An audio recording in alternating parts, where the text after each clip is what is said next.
Hi everyone, welcome to the Modern Masculinity Summit. Again, it's Helen here with Michael Lauria.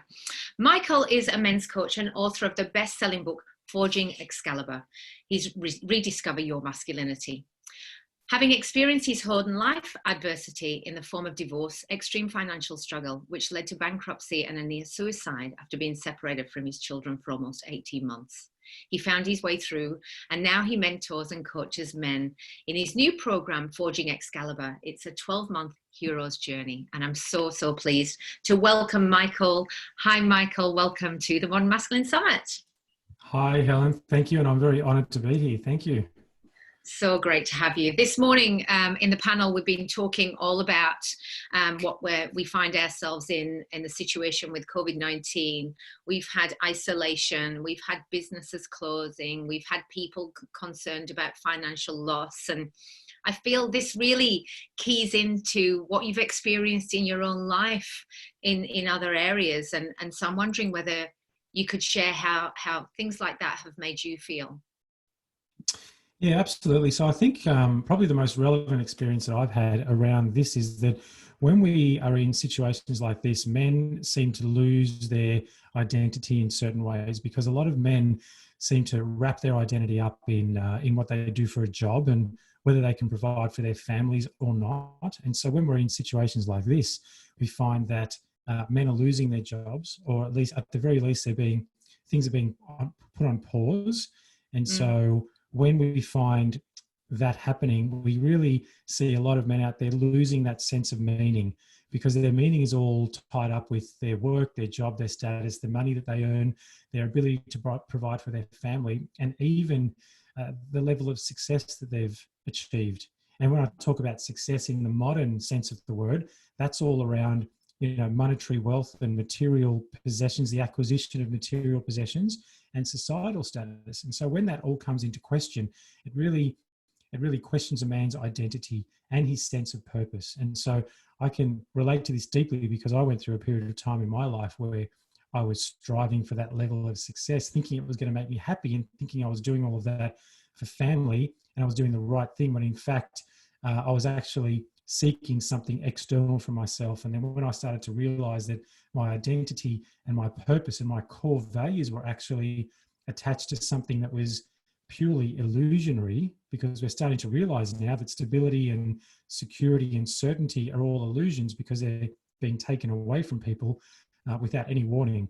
Yes. And so when we start to realize that, we start to really get clearer on where we need to focus our attention and where we gain a sense of meaning and purpose. And that's really an inside job. It's all from the inside out, right? So we start to develop connection with a powerful set of core values and a well-defined purpose so that we can then contribute to our families and our communities and humanity at a high level. And that gives us a sense of meaning and purpose.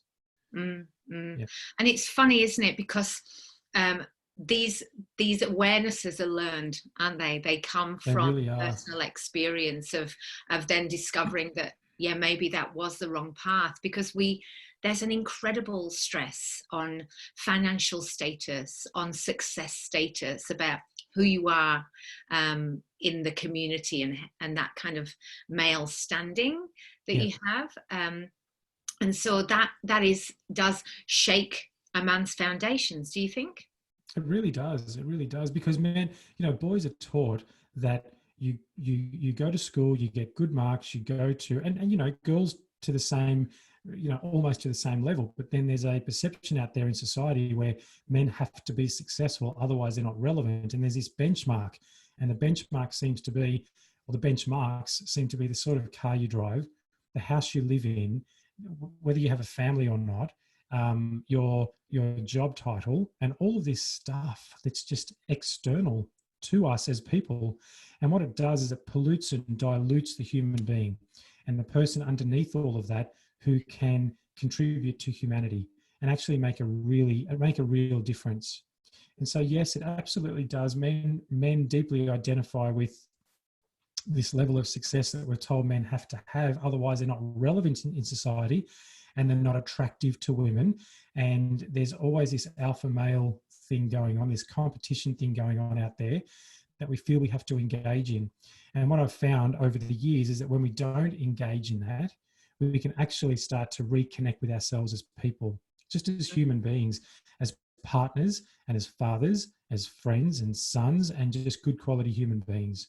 And when we go on that inner journey, which I call the hero's journey, which is not a new concept, but it's something that's really entirely relevant to our experience as human beings, and in this case as men, we start to deeply engage with something that is bigger than us.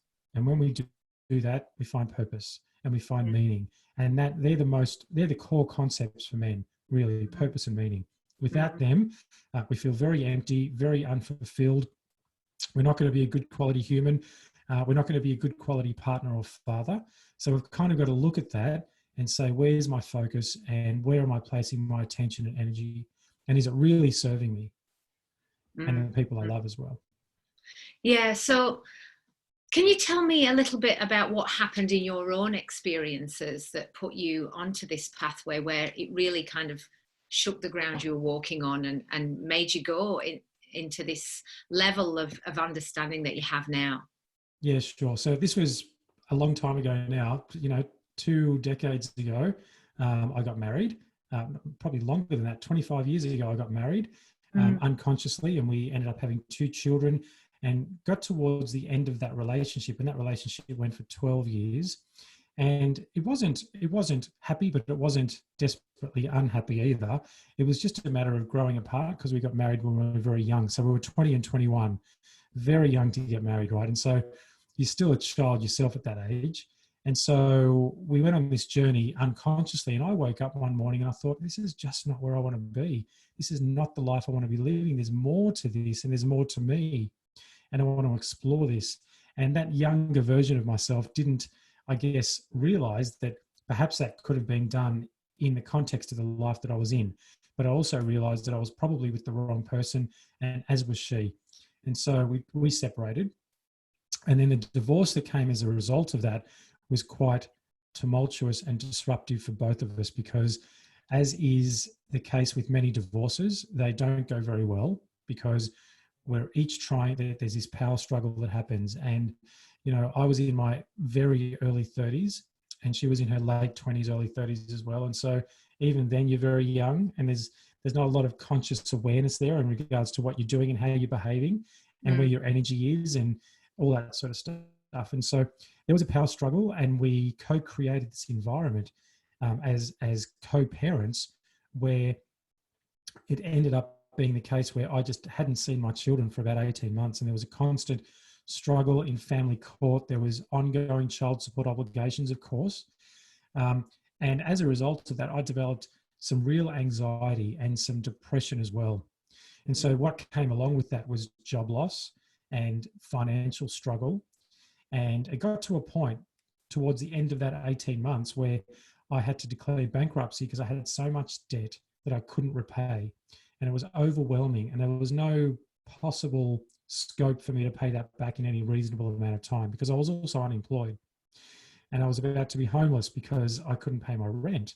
And I hardly had any food in the cupboard or the fridge. And so there was a moment there on a Sunday morning when all of this was happening, and I hadn't seen my children, my 2 beautiful children who were 12 and 8 at the time, hadn't seen them for nearly 18 months. And I'd been up all night just crying in bed in absolute overwhelm at my situation, not knowing where to go, what to do, feeling hopeless and helpless, and starting to feel like the world and my children and everybody were probably better off without me.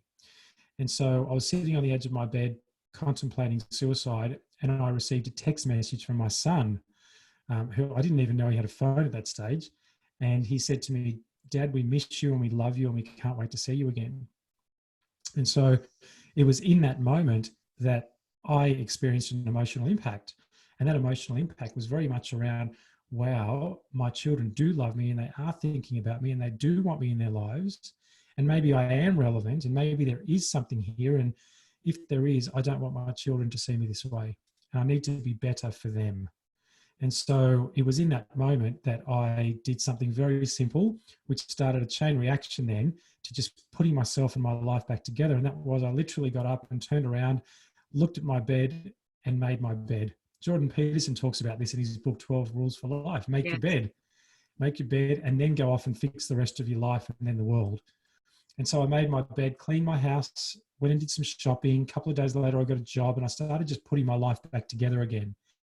And ironically enough, when I became that different version of myself, at the next family court hearing, I was awarded contact with my children again.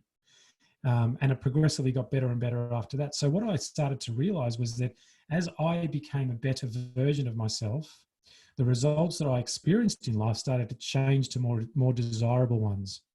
So the financial struggle was over, and I was actually kind of okay financially. Still not the best I could be, but better than I was. I had a job. I was seeing my children again. And I started developing this desire to then help other men who might be going through the same or similar situations. Because I thought, if I've gone through all of this and I'm still going through it, there must be others out there that are going through the same thing or similar. And I really want to contribute to them and help them.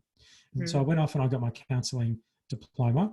And then I started facilitating men's groups and just men's circles and men's groups and one-on-one counselling and coaching. It was more counselling back then. And I started this process of really delayering myself at the same time as helping others to go through their own process. And it wasn't about giving advice on family court and child support. It was very much about helping these guys on a very deep emotional level to deal with the adversity and the life changes that came with divorce and separation when they had children. And I started realizing that the counseling method wasn't working, because these guys were coming to see me and we were talking about all the issues and the feelings and everything else. And then they'd feel better at the end of the session, and then they'd go away and they'd come back the next week for another session, and they were feeling exactly the same way. And after about 6 months, I started seeing this pattern, and I thought, there's something not right here. I want to be helping these guys, and it's not working. And so then I thought, I need to learn more, and I need to become better myself. So I went off on my own journey. I did a lot of shadow work, which Carl Jung describes as the shadow, which is the unconscious parts of our psyche, all the things that we suppress and deny and avoid. So I went off and did a lot of that shadow work on myself.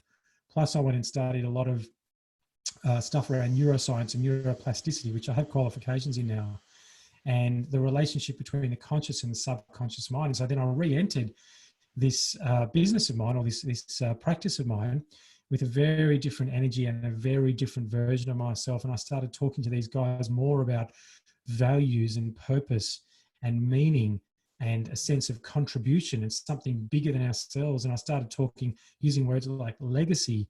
And it was much more deeper. And of course, doing that shadow work, it was much more deeper journey for them. And that was about 10 years ago. And since then, I've been on this journey of just helping men and continuing to become better myself as well. So going into how that felt when you became bankrupt. So when you look at the bankruptcy side of things for what people experience, that's huge, isn't it? I think it's big for anyone who's facing that kind of, it's that financial ruin, and the emotions for a man who's kind of the provider, or that status that is there in the environment. That's a really big thing, and it's actually looming over quite a few people in our environment at the moment with their current circumstances. So can you explain where you believe that kind of emotion comes from, and what happens, and how we kind of how men unravel around that process? Around the process of bankruptcy? Yeah. There's a couple of ways that we can look at this. And I've had some clients over the years that have gone through this, and it really helps to, using a coaching term, to reframe things and start to look at things from a really different perspective. And I talk about extraordinary thankfulness for different situations that we go through in life. And one of those things that we can start to think about when it comes to bankruptcy and any other kind of struggle is, how is this good for me? How can I be grateful for this experience? And what can I help it or make it mean, other than the alternative, which is very disempowering? How can I make this into an empowering experience? And so what I did back then without really knowing it, is I thought this is actually a good thing, because this is almost like a release. I'm releasing the past. I'm cleansing myself of the past, the debt, the stuff, the struggle.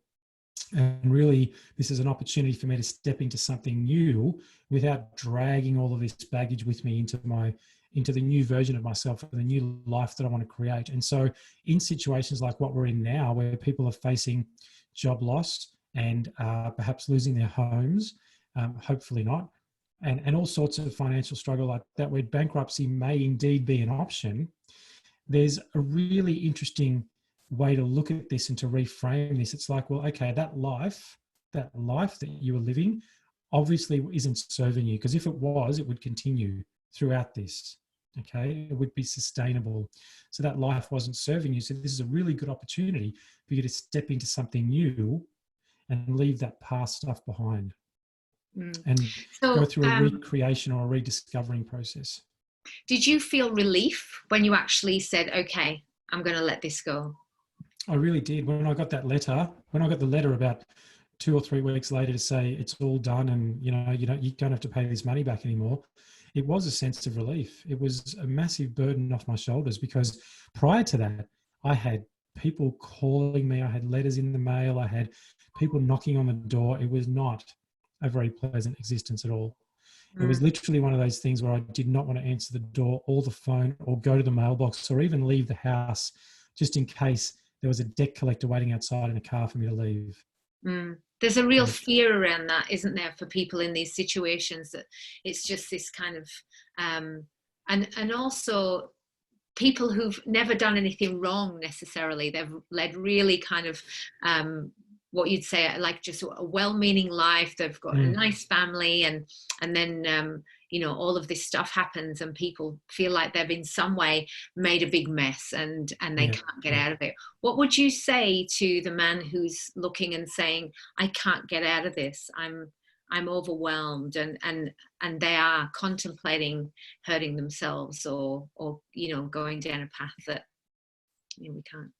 Yeah, right. Okay, so the first thing to really understand is that we create most of these situations unconsciously. So whilst we have to take responsibility for the result, it's not a matter of blaming ourselves or finding fault. So that's the first thing to do, to really understand that there's no blame and there's no fault. You've created an environment, a situation, a circumstance, and it's like, all right, what are my options now? I did this unconsciously. I didn't intend to get to a point where I now am in this financial situation where bankruptcy has to be an option, right? And from the other side of the coin as well, it's not the end of the world, because there are solutions, and hurting ourselves or suicide is not a solution. It really isn't. And I discovered that, because had I continued on with that and completed that act, my children would have been without a father all of these years. And that was, well, I'm just trying to think back now. That was 16 years ago now. 16 years ago. So if it wasn't for that text message and the awareness that came with that text message, I wouldn't be here right now. And the message really is, there are options. You are valuable. There's purpose there. You just need to find it. And there are options. So bankruptcy doesn't have to be seen as a failure. It can actually be seen as a very courageous and empowering thing to choose to do, to take your life on a different path. Most successful, like highly successful businessmen have been at bankrupt at least once, haven't they? Oh, absolutely. And had failed. I've had a couple of failed businesses in the past too. So there's been bankruptcy. There's been a couple of failed businesses. People have lost money. I've lost money. Like, we've all got these things in our pasts. If you are really honest with yourself, we've got to look at the fact that when we're on a journey of life, stuff happens. And most of the time when we get undesirable results is because we've created them unconsciously. And so whilst we have to, as I said before, take responsibility for that, what we don't want to start doing is self-deprecating and really blaming ourselves for the point that we got to. It's like, okay, what did I learn from this experience? How can I grow from it? How can I make this right in some way? And how can I move on from it as well? And it's the training of our environment, isn't it, that gives us these thoughts. You know, we Absolutely, it have is. this training where we're coming through with the thoughts that we should be this, we should be that, we have to be this, we have to be that. So Yeah. that head talk is coming from this training, isn't it? How do you think you can interrupt this thought process? So it's about awareness. Okay. So the conditioning. So what we're talking about really is conditioning, whether it be social conditioning, or conditioning from upbringing and family and all that sort of stuff. As we're growing up, our subconscious mind is programmed to believe certain things and have certain values and believe certain things about ourselves as well. And so when we start to realize that, and we realize that some of this stuff doesn't serve us because these beliefs and values belong to somebody else, we can then start this delayering or reprogramming process. And that's a matter of bringing awareness to the fact that the results that I'm getting are not serving me. The outcomes are not desirable. And so I've got to take responsibility for the fact that that comes from within. And how do I change that and reprogram that? And that's a process. Mm. And that's what I take the guys on over the 12-month journey, the hero's journey. Part of that is a process of delayering, deconditioning, reprogramming old beliefs and values that don't serve them, and recreating and reprogramming beliefs and values that do. And also starting to come to some real deep connection around core values, purpose and meaning, contribution, legacy. Like, it's this big journey. It's not just about conditioning and programming, right? We've got to start to think bigger than that, and like, how can I leave the world a better place than when I came in? Can you talk to me about what's an amazing thing for, I think, all of us, is to have a really beautiful core set of values that we're bringing in to our day to day, and to really live by those. Can you talk into that, the value system, and what that means, and how you can really use that as a lifeline? Yeah, sure. So there's two aspects to this. There's core values, and then there are just your normal values, which are things that are important to you. So things that are important to us might be family and love, and and having a good circle of friends, and having a job that we like, or doing something that we like in life that we enjoy. And core values are those things that are at the very center of all of that. So they're immutable and immovable, and they are not dependent whatsoever on emotions, people, circumstances, events. They do not move. They're absolutely immovable. So some of those core values could be, they could be purpose and contribution. So whatever it is that we do in life has to have some purpose and some meaning to it to contribute to other people. And so we usually have maybe three core values that we can always hold on to and connect to, and then design our life around those core values. And then around the core values are the things that are important to us. So our family, our friends, and whatever else it might be. So tell me, what's the process then?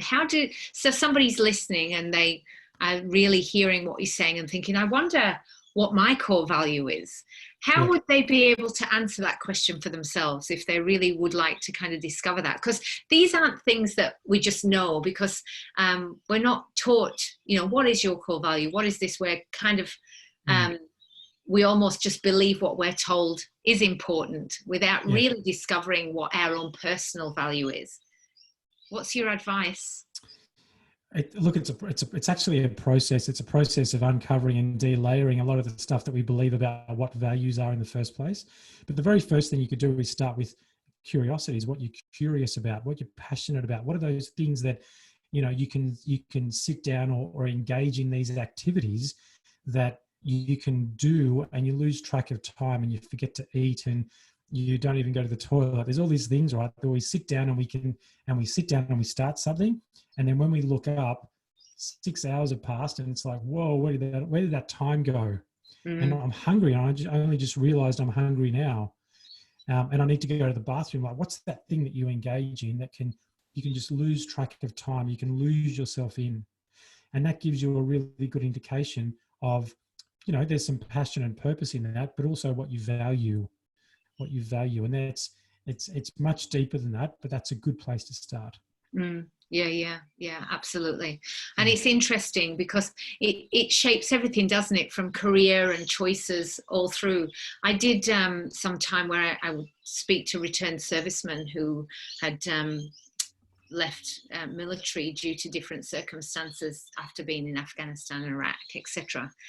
And the thing that I found very common along all of them was this deep sense of service, that one of their core values was service. And so for them to move forward in their world in new careers, it had to be something that was of service. Otherwise, it was pointless. There was no point, you know. And then when you don't follow a core value, that does make you quite depressed, doesn't it? It can, because again, you don't feel like there's a sense of meaning in life.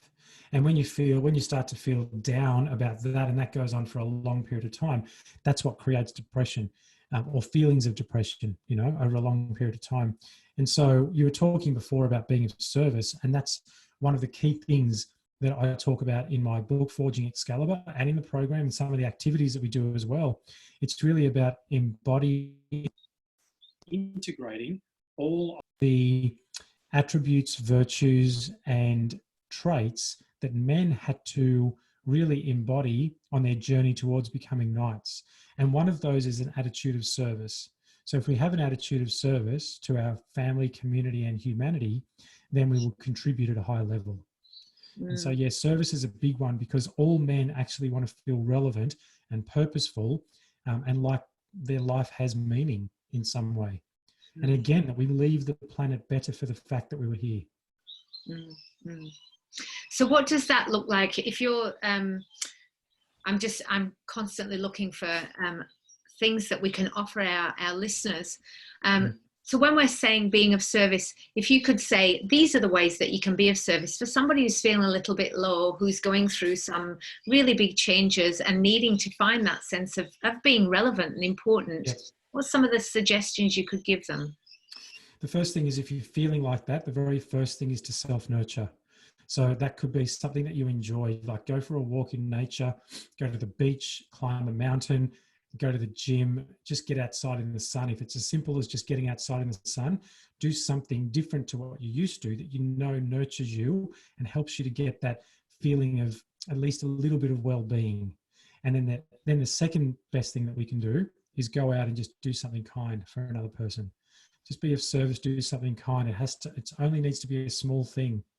If you go up the road and get a coffee, you could pay for the person behind you, and you walk away from that, and it's like you feel good because you've contributed to somebody else. And they're only small things, but they have a compounding effect over time. Just like when I got that text message, and the first thing I did was I made my bed, I felt a sense of accomplishment. And in that moment, for me, that was a sense of accomplishment, because for 2 to 3 weeks beforehand, I had not made my bed. I didn't have any motivation to do anything, not even get out of bed, really. And so that was an accomplishment, and that motivated me then to not just after I made my bed, clean my room, then I went out into the rest of the house. And then after I finished that, I went outside and I got a job. So you make your bed, clean your room, clean the house, go outside, take care of your life, put yourself back together. And so it's a step-by-step process, and you don't have to go out there and think about leaving a legacy whilst you're feeling depressed. Right. Yeah. And it's funny, isn't it? It's the small things, and our environment is very important to us in feeling a bit better, because it's our personal echo chamber of where we're at, isn't it? That's right. Yeah, that's right. That's exactly right. And this is why it's so important to do little things like make your bed, keep your house tidy and clean, because our external environment is a reflection of our internal state. And so when we think about that, if your home is messy and untidy and things are left unkept and unwashed, what does that say about your internal state? And then if you have a look at other areas of your life, are you getting similar results in other areas of your life that you're witnessing in your own home?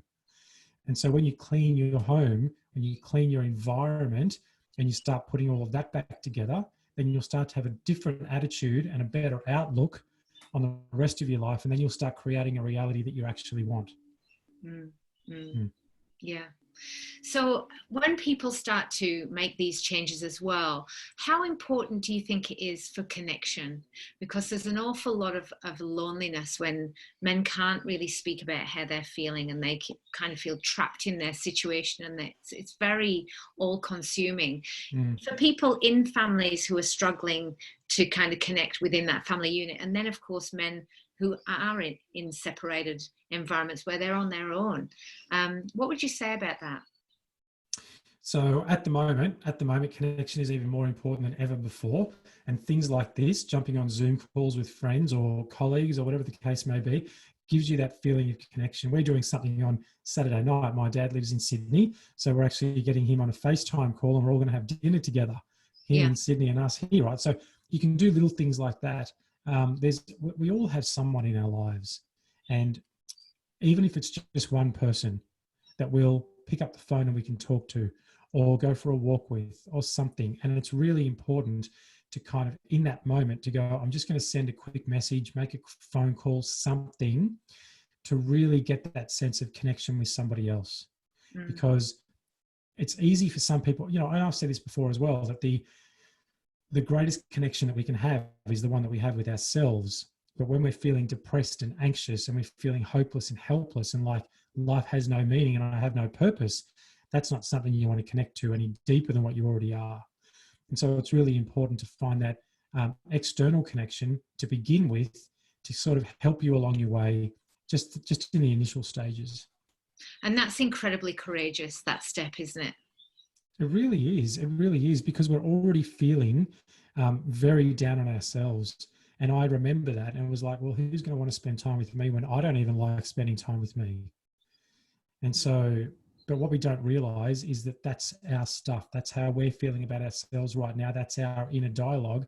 We have people in our lives that love and care for us. And if they knew how we were feeling and what we were going through, they would move heaven and earth to help us. And I didn't realize that at the time, but soon enough I did, as I started stepping out of my environment and started sharing with people how I had my experience of life the previous 18 months. People go, why didn't you say something? I was here. I was like up the road, the next suburb, on the phone. I could have helped you. I could have done something. You could have come around for dinner. Like, you didn't have to be alone. It is very difficult. And also there's the courage to say, I'm not dealing. I'm supposed to be this stoic person. And how do you think people can really kind of let that open, that kind of belief that they have to be the hero and they can't be seen to not be dealing? Yeah, look, there's a time for being a hero and there's a time for allowing yourself to be rescued a little bit. And I think with awareness, you start to learn some discernment around when it's okay to put your cape on, when it's time to put your cape on, and when you just let someone else be the hero just for 5 minutes. And I think it doesn't deplete our level of masculinity in any way. In fact, there's a lot of strength in vulnerability. There's a lot of strength in being able to say, I'm not coping right now. I need some help. I need some guidance. I need some company. I just need someone to talk to. There's a lot of strength in that. And this is a lot of the misconception that we have out there, is that it's weak to do that for a man. It's weak, when in fact it's not. It is at the epitome of strength to say, I'm not coping. I'm not dealing with this right now. I need some help and guidance. Totally agree. I even do that sometimes myself because we all get into overwhelm sometimes. And there are some times when I just step away from the computer. I step away from coaching. I step away even for a day, and I will just go into nature, or I'll go for a drive, or I'll do something. And it's like, I need to fill my cup again before I can fill the cup of others. And there's no shame in that. In fact, it's a very strong, empowering thing to do, because when we think about this and reframe this, as I talked about before, we start to think about, well, if I want to be of contribution and I want my life to have meaning and purpose, then that means that I want to be of service to others at a high level. And in order to do that, I need to look after myself too. So it's not selfish to say, well, I come first and then you after that, because then I can serve you at a higher level. And what's interesting about that as well is that it opens the door, doesn't it, for other people to then go, oh, okay, now I can come to you because you've made it okay. And that's right. And that's actually, it's a real heroic act to be able to share and then to receive somebody also in difficulty. Yeah, absolutely. And I find that all it takes in a group of men is for one man to say, hey, let's talk about something other than sports and the weather. And he brings up a subject of interest that's a little bit deeper, that actually talks to emotions and life experience and all those type of topics and subjects. It takes one man to do that. And then all the other men start to gather and they engage in the conversation, because it just takes one person to create a space, and then every other man is happy to walk into that and step into that space with some courage. And that leads me to men's groups. Like, men's groups, incredibly important, I believe. Where I mean, me growing up, I can only talk about my experience and from a completely different gender, but I watched men going to the pub, and they connected in the pub. And even though they weren't having deep conversations necessarily, if anybody ever lost their wife or a child, they were supported by their mates in this kind of solidarity, and they knew they could go somewhere and their mates had got their back. And that culture has changed so much as their environment has changed. Do you think the men's group is the way forward? I think a well-facilitated men's group is the way forward, definitely. And having them freely available and open to men, I think that's good. But I want to really focus in on that well-facilitated men's group, because there are some men's groups that are very alpha male dominated. That's not healthy. There are other men's groups that you turn up and the guys literally just cry and hug and hold hands, and they're in pain and heartache and struggle and adversity for the whole period of time that the men's group is going for that particular evening or day. And then they leave that in that state. So I think when I say well facilitated, I think we create space for men to be vulnerable, and it's safe for them to do so without judgment and without repercussions.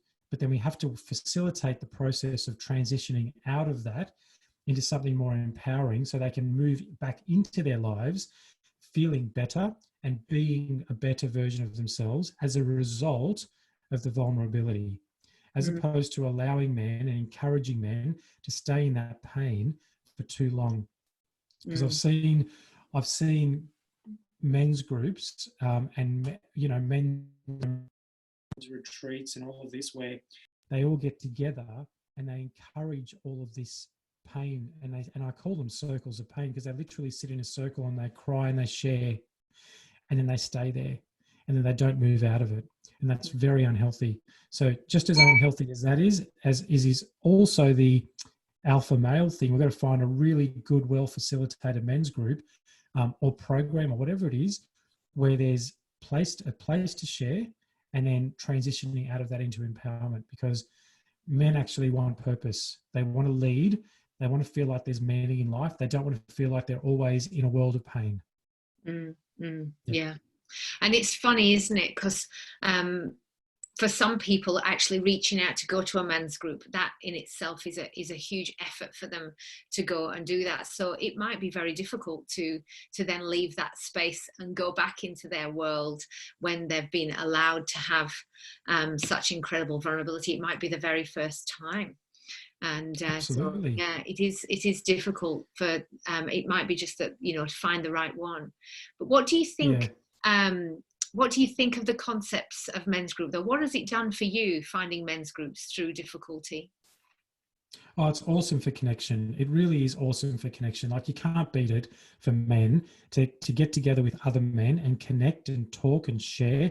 Like, that's powerful. It really is. And it gives men an outlet to be able to express without judgment, because at home with their wife or partner and their children, they don't feel like they can, even though if they were able to communicate that to their partner effectively, their partner would be very compassionate and nurturing about it. Again, we go back to indoctrination and what we believe about masculinity in men, and that is that if you share your emotions or you cry, then it's weak and you're not a man. And what are your children going to think, right? And that's not what a woman wants. And there's all this stuff that we think that we believe about masculinity in men and how to behave, that we then don't allow ourselves to even consider vulnerability in that place. And so men's groups are really important for that because, as I said, well facilitated ones. I just want to put that little disclaimer in, well facilitated ones. So I think that is really good for connection and the ability to be able to express. Yeah. Because actually it's incredibly empowering for boys, especially to see their dads have emotion. It's incredibly empowering, I feel, for boys to see, oh, dad did that, and then tomorrow he's actually going to be okay. Yeah. You know, that it shows them that they're going to get through it. And dad made a mistake, and he took responsibility for it, and then he fixed it, and he's human, and it's okay. And it doesn't mean he's less of a man or less of a father or less of a person. It means that he's human. And I think that is a beautiful thing, you're right, for children to see.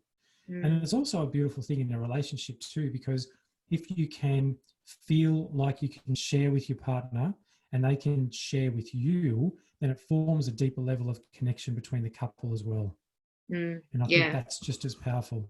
Yeah, absolutely. Yeah. I mean, the only way to ever teach anybody anything is to demonstrate it, isn't it, really? And that is the definition of a leader, isn't it? We lead by example. So this is so important for men, especially when we have sons. It's like, how do you be a man? How do you embrace and integrate and your masculinity in such a way that is fully embodied? And like, this is how you do it, son. And we don't have men out there that, not a lot of them anyway, that are able to actually do that. And then we have our daughters who are seeing this example of a man that can't share his feelings, that doesn't want to be vulnerable, that is stoic. And then what do you think she's going to then attract in a partner when she gets older? Yeah. So tell me, when you think about, I mean, everybody, the word masculinity, of course, the reason that I talk to so many men is to kind of find out what is your version of masculinity, because it is so open for interpretation. It's everybody's right, isn't it? Yeah, it really is. What do you think it is? I think what is masculinity? So it's a subjective question, isn't it? Yeah, because just to you, I suppose. yeah, definitely. And it's one of those things that's going to be a little bit different for everybody, depending upon their values and what they value in life. But really, what masculinity is, or how we can view masculinity, is a man who is fully integrated and embodied, who's integrated his shadow aspects, which is all the unconscious stuff that we avoid and deny and suppress. So when we've integrated all of that into our psyche, and when we're able to have a sense of compassion and purpose and be of service to others, I think that just in that is the beginnings of good, not good masculinity, but masculinity, being able to really embody all the attributes and traits and virtues of us as human beings in an integrated way. I think that's, in my perspective, that's masculinity. Because this shadow stuff that you talk about, and I'm very much a big person on shadow work, I talk about it all the time, but the shadow is what causes all of the running, isn't it? It causes the addictions. I'm going to drink, I don't want to look at that, I'm going to take drugs, I'm going to be angry because I've seen that part of myself that I don't like. This constant reflection it is a painful process, isn't it, to really get that point of shadow work. So to embody that, really, it's not for the faint-hearted, is it? No, it's not. It definitely isn't. But it's the best hero's journey that you can go on as a man, because it's all of those aspects. And we look at society and we see terms like toxic masculinity. And what toxic masculinity really is it's the expression of disembodied and suppressed emotions. And so that's the shadow, and that's shadow work. So if we start to think about shadow work and how we can start to do that, which is what I do with men, is what we're doing is we're actually integrating and embodying every aspect of us, not just the parts that are good, that we feel good about, not good, but feel good about. All of the parts of us, like the frustration and the anger and the aggression and the tendency for violence, right? We can actually learn to integrate them to a point where we can express in really embodied healthy ways instead of sometimes how men do respond and react. And so shadow It's work an is very important important. thing, the anger conversation, because it's an innate thing in men, this kind of the passion, the anger, the, you know, that force, the aggression. It's Yeah, part of a man's psyche, and yet it's been labeled as terrible, and we kind of know it for all of the bad that it does, I suppose. But yet it has to be part of a man's actual character. They have to in some way be able to express that without being it's kind of, you know, toxic, if you know what I mean. yeah, And it's and actually not what in an fuels the unhealthy way, fire. of course, but you know, yeah. Yeah, in a really positive way, of course. It's that part of us that actually fuels our fire. It fuels our motivation and our determination and to become leaders and to have purpose and contribute to the world and leave a legacy, right? It's that testosterone which also fuels aggression and anger, but we can actually harness that for much more positive things. And that's what shadow work is all about. Going, these parts of me are there, and I want to have a good relationship with them so I can learn to manage them and then set out into the world with some purpose and have contribution and, yeah, just be a really well integrated and embodied man. Mm, yeah. And there's also, you know, I understand your views on toxic masculinity. There's actually a lot of just kind of toxic people rather than labeling genders. I think it's just there's an underbelly to our Mm. behavior that is ingrained from the defense between each other, and that is interpreted in ways that don't necessarily do it any favors. So I think really what we're really talking about becoming is emotionally mature. We want to go into a level of emotional maturity Yeah. across the board so that we can just take responsibility for our own behaviors, right? Yeah, of course, because it is about taking responsibility, and that's the overarching theme of my book and my work. It's about taking responsibility for every aspect of ourselves, the results that we get, the outcomes that we're creating as well. We take responsibility so we can empower ourselves to change the things that are undesirable and are not working for us. Mm-hmm. So what do you think that looks like when somebody comes to you and they say, okay, take me on my hero's journey? Yeah. What can people expect to really have to transfer through during that time?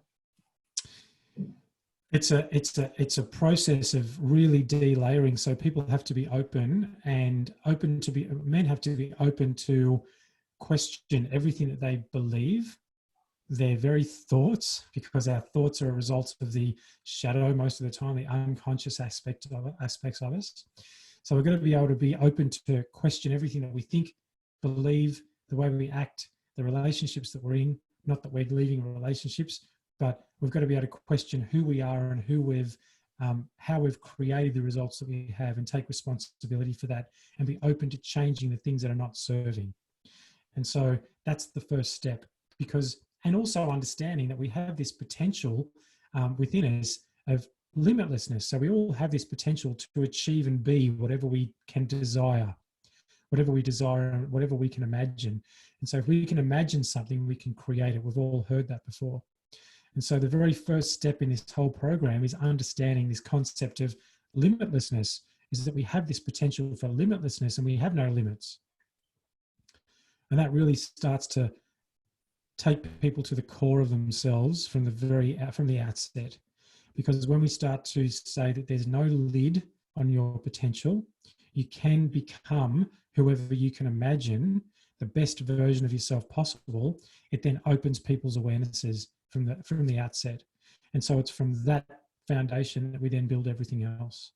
And so what happens in the first stages of this program is that we start to believe that we are able to achieve and be who we want to be and who we can imagine ourselves to be. Our relationship starts to transform as well with our partner. We start to deeply engage with our children. There's deeper levels of connection with our partner. We start to develop awareness around what we're doing with our days and our job, and is this what we want to do for the rest of our lives? Because we're starting to build this energy of service and contribution. And then so we look more at what we're doing every day and what we're choosing to do and what we're choosing to engage in, and does that serve the world really? Mm. And so this is a very foundational process. So by the end of it, these guys are deeply connected with their core values and a well-defined purpose. They have great relationships with their partners and their children. They're doing stuff that fuels their fire and really motivates them to get up out of bed in the morning. And they're actually being of service. Their life has meaning. They're living with purpose, and they're actually creating something and connecting themselves to something that is much bigger than them as an individual, because they have this desire to leave a mark on humanity. And so that's essentially the program. Yeah. And sounds amazing. And And even more amazing than that is that at the end of it, there's a 7-day retreat where we go away to a country location and we live like knights used to live. And each man actually forges his own ceremonial sword as a symbol of the journey, the hero's journey that he's gone on over the previous 12 months. So that's pretty cool too. Very cool. Very cool. Yeah. The thing that strikes me as well about that is that the men involved in programs would form a really strong bond, having experienced those changes as a community. Yeah. Absolutely. How important is that as part of the actual strategy of the program to connect men so that they have a support network? Well, it's vital. And this is one of the things that I put on social media when I talk about this and when I talk to others about this, is that these men over 12 months, they form a brotherhood. They really form a brotherhood with each other, and they become lifelong friends as well, because they're on this journey and they're going through this really deep, immersive journey together over 12 months. Plus they're catching up in person when we're allowed to do that again. Plus they're catching up in person every 3 months for masterclasses and workshops. So it's not just all online, it's in-person live workshops and masterclasses too, where these guys get to share space together and be in each other's company and breathe the same air. And so already some of the guys, they're only 2 months into one of the intakes, and some of these guys are already friends, right? So, and we haven't even been able to catch up in person yet because we're not allowed to just yet. But when we do, those connections will be even stronger. So it's very powerful. Yeah, I mean, I find that whenever I've done any kind of programs, the community that I build inside that program is key to the success of me even completing it. And then the people that I've done that with have stayed in my life for a long time, and I've felt on the same page as them because we've experienced changes together, and you find a new version of yourself while being witnessed absolutely. by people. Absolutely. And respected. And you also respected as well. And there's a space that's held for each other too. So it's a space that everybody can come back into, because we also have a private Facebook group where these guys actually come in and they will share their experience of their hero's journey, and everyone's experience is going to be a little bit different. And so whilst I'm the facilitator and the coach, these guys actually come in and they support and help each other and hold space for each other too. So that becomes even more powerful. So it's it's a very powerful journey, and it's a journey that I think every man should go on. And it's gone on for time immemorial, hasn't it? People talk about the hero's journey. It's been documented in many books over time, hasn't it? Absolutely. You know, so yeah.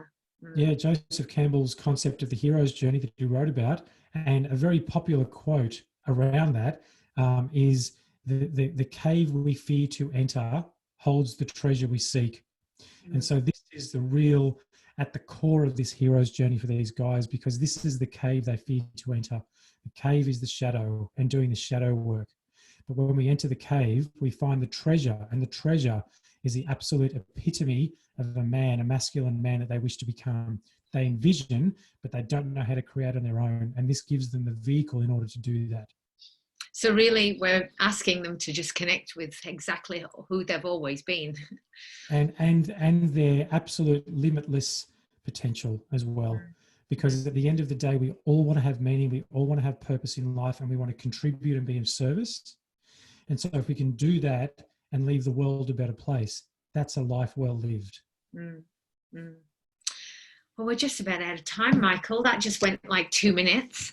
I'm so grateful for your knowledge in this space. If you could leave our listeners with something that you think would be key for them to hear even today, if they're struggling with something that our current environment has added extra pressure. I mean, last year we knew 45 men a week in Australia are committing suicide. You know, we're looking at over 180 a month. And that was last year. Now, obviously, we're in more crisis. We're in more possibility of distress. People need to hear these messages, don't they? You know, absolutely. Yeah, absolutely. What would you just offer forward for something that might just shed a little chink of light into something that might be a very difficult place? Yeah, I think the thing that really made a big difference for me is understanding that everything is transitory, nothing is permanent, and this too shall pass.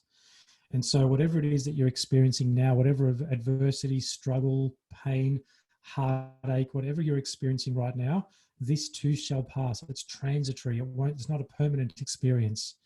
And just like you've been happy in the past, you'll be happy in the future. And it's a matter of having faith in that and having faith in yourself and a belief that you can become more than who you think you are right now. Mm.